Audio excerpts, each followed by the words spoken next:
calaamaadka lagu garto waa fudud yihiin waxa ugu caansan qofka markuu kaadi is yiraahdo kaadida baa gubaysa burning sensation waa xanuujinaysa kaadidii caadatan qofkii inay xanuujiso kaadida ma aha waa inay caadi usoo dhaaftaa waxa kaloo lagu gartaa qofkii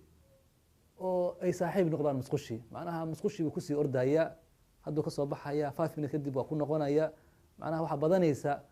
musqul tagitaankiisa ayaa badanaysa markuu tagana wax badan soo maaragtay kaadin maayo ee xoogaa yar buu soo maaragtay soo kaadinaya haddana waa joogaya haddana waa ku noqonaya waxa kaloo lagu gartaa midabkii kaadida inay isbedesho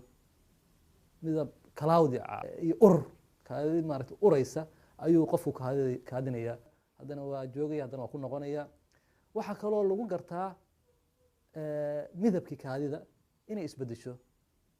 midab cloudy iyo urur kaadid maaragtay uraysa ayuu qofku